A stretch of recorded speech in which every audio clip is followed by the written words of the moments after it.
Bonjour, chers étudiants. Maintenant, on arrive à la dernière loi programmée pour cette année. Ben, c'est la loi normale ou la loi de Place-Gauss. Ben, on parle de la loi normale lorsqu'on a affaire à une variable aléatoire continue, dépendante d'un certain nombre de causes indépendantes, et donc les effets s'additionnent et dont aucune n'est prépondérante. C'est-à-dire, c'est un phénomène où il y a beaucoup de variables qui l'influencent, mais aucune variable prise isolément n'est prépondérante. Ben, pour vous dire que c'est une loi qui est vraiment très utilisée dans n'importe quel domaine, ben, c'est une loi importante vers laquelle convergent toutes les autres lois discrètes ou continues. On distingue deux lois, la loi normale générale et la loi normale centrée réduite. La loi normale généralisée, ben, lorsque x est une variable aléatoire continue, il est défini de moins l'infini à plus l'infini. On a vu dans les chapitres précédents que lorsque la variable aléatoire elle est continue, elle a une densité de probabilité. Donc, sa densité de probabilité se présente de cette forme-là. F de x est égal à 1 sur sigma, la racine de 2pi au de moins 1 demi, x moins m sur l'écart type de tout au carré, avec pi égale à 3,14, e égale à 2,17,8 et e de x, c'est la moyenne, ben, si vous voulez, c'est l'espérance mathématique m. Et l'écart type, c'est la racine carrée de la variance.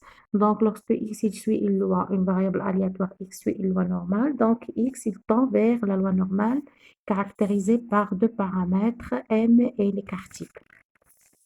Ben, la particularité de la loi normale, la fonction f est paire autour d'un axe de symétrie. Donc, voici f de t, il est symétrique par rapport à un axe. Ben, f de t, il est symétrique par rapport à l'axe y, 0. Ben, lorsque l'espérance mathématique est égale, ben, elle est définie comme U, nu, ben, et c'est M, c'est la moyenne si vous voulez. La variance, c'est l'écart type au carré.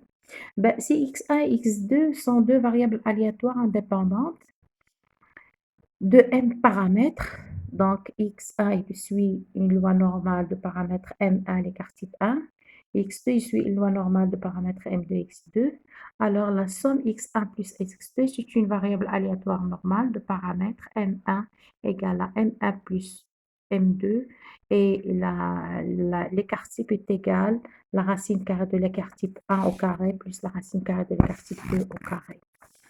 Ben, la loi normale centrée réduite, elle est définie comme suit. On appelle variable aléatoire normale centrée réduite la variable aléatoire t obtenue en faisant le changement de la variable suivante. Donc, on va la centrer par la moyenne, on va la diviser par l'écart type. D'accord? T, c'est un changement, juste un changement de variable. T égale à x moins m sur l'écart type, où t est absolument continu, ayant pour densité f de t est égal à 1 sur 2pi, e de moins t au carré sur 2. Et on démontre que e de t, c'est-à-dire l'espérance égale à 0 et la variance égale à 1. Donc, e de t est égal à e de x moins m sur l'écart type est égal à 1, 2. Ben, on va démontrer que e de x est égal à m. Et v, e de t égale à m et v de t égale à 1. Donc, t, c'est une loi normale centrée réduite. Donc, t suit une loi normale centrée réduite de paramètre 0, 1. Et c'est la quasi-majorité, on travaille avec cette loi normale centrée réduite. Ben, l'approximation, ça c'est le plus important, l'approximation de la loi binomiale par une loi normale. Ben, quand est-ce qu'on peut utiliser, au lieu de travailler avec une loi binomiale, on travaille avec une loi normale? Cette approximation s'obtient si les conditions suivantes sont réunies. X il suit une loi binomiale de paramètres NP, E de x est égal à NP, V de x est égal à NPQ. Donc, l'écart type est égal à la racine carrée de NPQ. Ben, si n est supérieur à 30, NP est supérieur à 18, NPQ est supérieur à 3, alors avec une probabilité qui varie entre 0,1 et 0,9.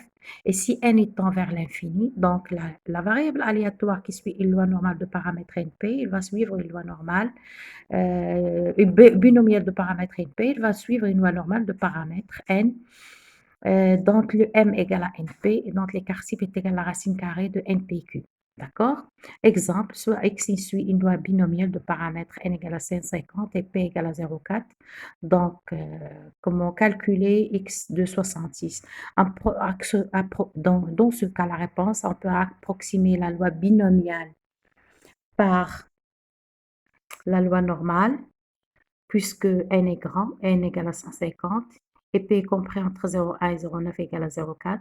Donc, x tend vers b, la loi binomiale np va tendre vers la loi normale de paramètre np, la racine, l'écart type est égal à la racine carrée de npq. Donc, on calcule, ben, directement, on va travailler avec quoi? Avec la loi normale, avec la loi normale centrée réduite. Donc, t est égal à 66 moins 60. 60, c'est la moyenne. Et si c'est l'écart type, on l'a calculé, np égale à 60, la racine carrée de npq égale à 6. Donc, p de x égale à k est égal à 1 sur l'écart type de f de t égale à... Donc, on a vérifié, toutes les conditions sont vérifiées pour qu'on puisse approximer la loi binomiale par la loi normale. Donc, à quoi est égal P de x est égal à 66, est égal à 1 sur 6, f de 1 égale à 0,04032. Comment on utilise la table? La table, vous pouvez télécharger la table de la loi normale et la loi normale sont très réduites sur votre téléphone ou ordinateur. Ben, on écrit lorsque P de t est inférieur ou égal à moins t est égal à P de t supérieur à t. On a dit que la densité, il est symétrique. Donc, P de moins t est égal à 1 moins P de t. P de t est égal à P de t lorsque t est est strictement supérieur à t. Exemple, f de t est égal à 1,25, donc est égal à P de 1,25. Vous pouvez le lire directement sur la table. Donc, P de t est strictement inférieur à 1,5 est égal à pi de t égale. Donc, P de t est inférieur à 1,55. Vous trouvez cette valeur. P de t est inférieur à moins 2,24 est égal à P de t supérieur parce que la loi est symétrique est égal à 1 moins P de t. Donc, vous refaites ces exercices avec votre table. Ben, maintenant, c'est pour un intervalle. Lorsque P de t comprise entre 1 et 2,25 est égal à P de t moins ça est égal à pi de 2,5 moins pi de t égale à 1. Donc, pi de moins t inférieur, donc on va travailler avec pi de t supérieur à 1. D'accord? Donc, vous refaites ces exercices-là et vous devez trouver toutes les valeurs. OK? Ensuite, pi de moins t comprise entre moins 2 et 2 est égal P de 2 moins 1 moins pi de 2 est égal à 2 pi de 2 moins 1. Ça, vérifiez-le. Par symétrie, P de moins t est égal à 2 pi de t moins 1. Ben, lorsqu'on a un intervalle, ben, le centre sur E de x, où A est égal à E de x moins epsilon, B est égal à E de x plus epsilon. Donc, P2, la probabilité que x est comprise entre A et B est égale à la probabilité E de x moins epsilon sur E de x plus epsilon, etc. Donc, on nous trouve toujours pi de epsilon sur l'écart type moins 1. D'accord? Sur l'écart type moins 1. Donc, je refais ça. C'est une petite démonstration dans des exercices. Vous pouvez trouver ces valeurs-là. D'accord?